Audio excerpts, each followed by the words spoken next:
However, this is a topic that I think resonates with quite a few of us in the UCD space, not just in service design. And it's about how to build good working relationships. Okay, so I've already said, so I work in user-centered design. My day job, I work for Opencast, but my day job is a design lead in government. And this talk is really around facilitation and building relationships. So there's two key questions we ask ourselves first of all, and that's about how do you define a working relationship and what is a good one? So in relation to service design, I would describe myself and probably others in the room as a key facilitator. So it's quite important to establish these relationships up front. So some characteristics you could say, so this is an amalgamation of some literature that pulled together, but typically it's described as a professional bond. So the speaking versus the listening ratio can vary depending on what type of relationship you've got. And there is a mutual interest or goal, or goals plural. And when we talk about good, well, this is where it gets really woolly, because what is good? And it all depends on the person. They have different personalities, and it also depends on the subject matter. So if you think about how you maybe speak to someone in the third sector versus how you speak to someone in the private sector, that might be different. But commonly, there's trust involved. There is a mutual respect, so to have those maybe difficult conversations that you might have. And they do try to remain emotionless. So we do try to take the emotion out of that. Not that we are robots, but we try to keep our emotions in check. And sometimes it's strategic. And so what we mean by that is, you might be a bit less opaque to certain stakeholders. You might be a bit more transparent depending on who they are, and just keep that in mind. So you might have seen this float around on LinkedIn. Technology does not run an enterprise, relationships do. And this is a quote from Patricia Fripp. She teaches businesses on how to deliver messages really well and communicate effectively. And this obviously affects us in different ways when we think about it personally. It could be peer-to-peer. So me to Amanda, for example, because we both work in Opencast. It could be me to my manager. But it can also be me to the client, so company versus client. Those relationships are different. And you could even add more complexity then, because you think about personal factors like the status in an organization, or unfortunately, it still exists, but their pay grade, or even their gender or sex. We're not going to go that deep. I haven't got all the time in the world, but they do vary and they can be complex. Well, so what? Okay, so what I'm hoping is coming across is they can be complex. We have to keep ourselves in check, but we also need to be conscious of who we're talking to and how we communicate with them to get our point across and build that trust with them.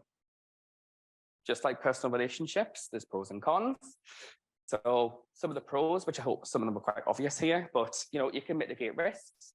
So that means you can have those difficult conversations when the time comes, and encourages you to create the right thing. And now it's one of our values here at Opencast about doing the right thing.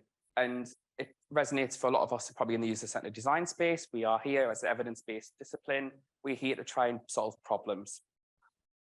Aligns people, I don't think I'm going to explain that one. Hopefully that's very transparent. But the next one about being transparent, and again, about being strategic. Sometimes you need to give a little, but hold a bit back depending on where you are in the stage of a project or what that relationship is like in the beginning, things like that.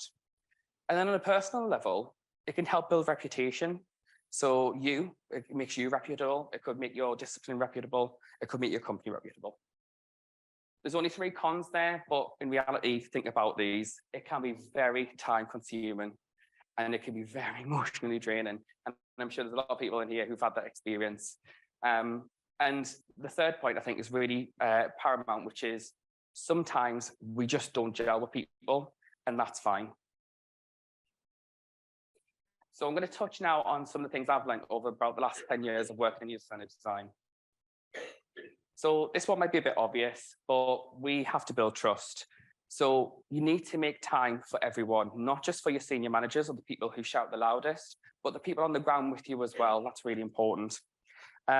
One way you could do that, which I've used in the past, which is doing that thing at the beginning of the projects where you do little and often to try and sell the value of your time and your energy that you give to a project. And that can help get the buy-in for you as a service designer. We need to foster collaboration. So this is a bit obvious again, but maybe not, but show up and actually contribute.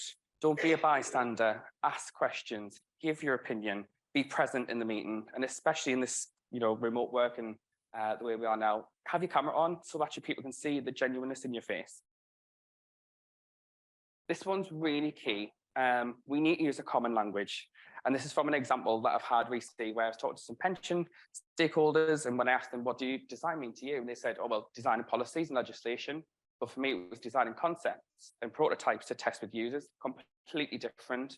So we need to make sure we're in check with our syntax, our semantics, and symbolism when we are talking and using things online.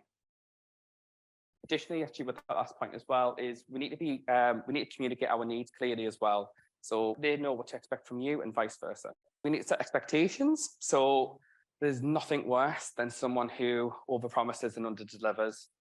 And it looks better on someone to say, this is in the art of the possible, and this is not. Be upfront. And if things, if crud's going to hit the fan, unfortunately, when these things happen, be upfront about it and give solutions. Don't just go in with problems.